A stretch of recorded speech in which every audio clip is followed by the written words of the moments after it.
Ada beberapa amalan sunnah yang selayaknya kita kerjakan untuk menyambut hari raya. Di antara amalan sunnah yang paling ditekankan adalah dengan takbiran. Nah, memperbanyak takbir. Kalau malam hari raya Idul Fitri, maka kita sudah mulai bertakbir itu dari mulai terbenam matahari. Matahari itu kita tahu kalau besok itu tanggal 1 Syawal, maka mulai dah kita takbir. Allahu Akbar, Allahu Akbar, Allahu Akbar. La ilaha illallah, Allahu Akbar, Allahu Akbar, walillahil hamd. Perbanyak takbir. Takbir, hidupkan takbir. Syiar takbir itu hidupkan. Di rumah-rumah kita, kemudian di keluarga kita. Kalau kita kumpul keluarga, ada satu momen kita, yuk kita diam sejenak, mari kita takbir bersama. Begitu. Kenapa? Biar rumah yang digunakan untuk kumpul keluarga itu jadi rumah yang berkah. Kenapa? Di situ diagungkan namanya Allah Subhanahu wa taala.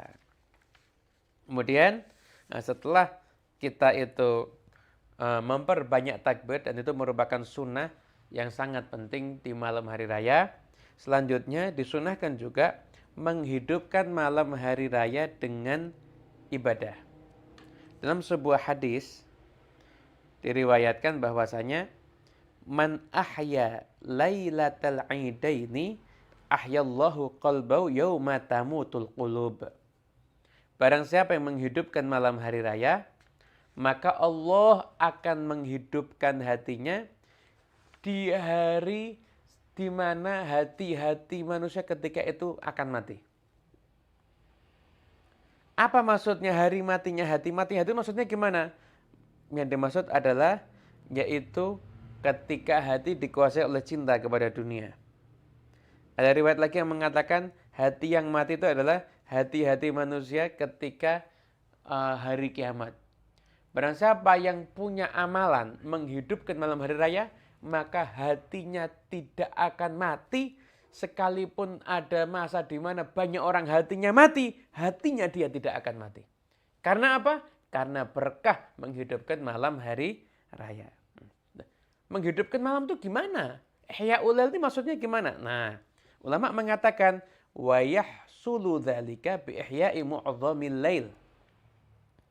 Didapati kita itu sudah dianggap menghidupkan malam hari raya dengan kita menghidupkan sebagian malam, sebagian besar malam.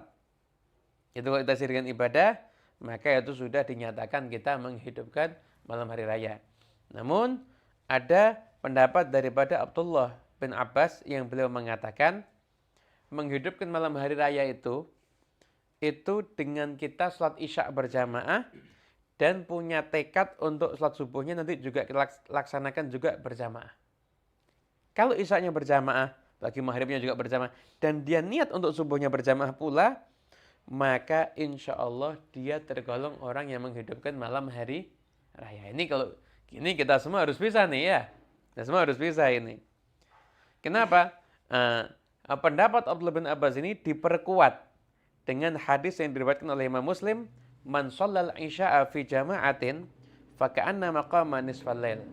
Barang siapa salat isyanya berjamaah seperti ibadah setengah malam.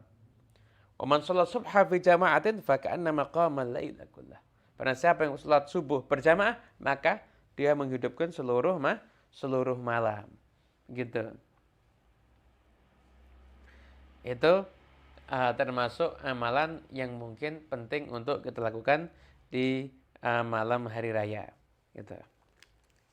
Kemudian setelah itu setelah kita sholat isya berjamaah, niat sholat subuhnya juga berjamaah, sesuatu dengan banyak zikir dan lain sebagainya, silaturahmi dan sebagainya, maka kita laksanakan sunnah berikutnya yaitu keesokan harinya sebelum kita melaksanakan sholatul id kita mandi. Kita mandi dulu. Mandi sunnah itu. Jadi mandi sholat itu hukumnya sunnah. Setelah itu at-tatayyub, menggunakan wangi-wangian. Menggunakan wangi-wangian. Nah, di antara sunnahnya hari raya itu adalah kita menggunakan aroma-aroma yang harum. Jadi orang dekat kita tuh mencium aroma harumnya. Dan penting untuk dipahami, saya mendapatkan ilmu dari kakek kami, beliau mengatakan, Kalau kamu itu pilih parfum, itu pilih yang sekiranya orang di sekitar kamu itu cocok. Ya, misalkan orang sekitar kamu nggak begitu suka parfum dengan aroma yang menyengat, ya kamu jangan pakai aroma yang menyengat. Namanya itu ganggu nanti akhirnya.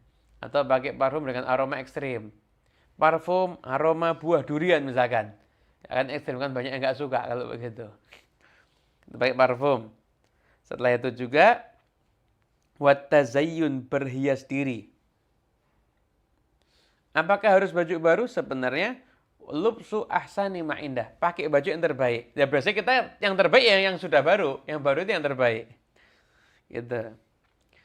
Paling bagus itu yang kita pakai. Apakah harus putih? Nggak harus putih. Kalau hari raya syiarnya raya itu nggak harus putih.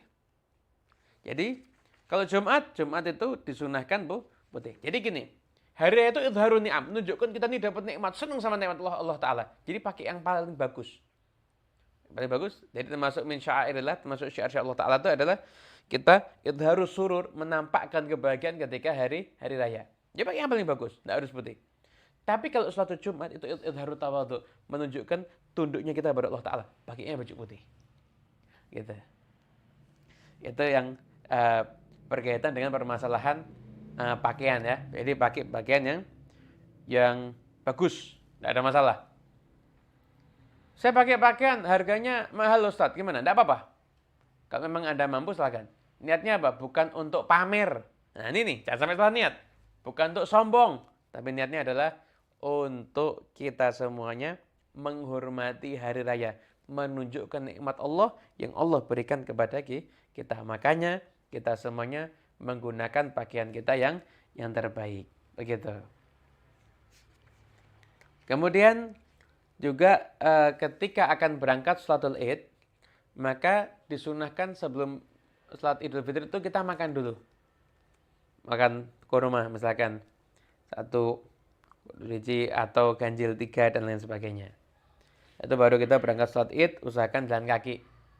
Kalau bisa jalannya kita berangkat dan jalannya kita pulang itu berbeda. Beda jalan ketika kita berangkat dan ketika kita pulang melaksanakan daripada sholat hari raya.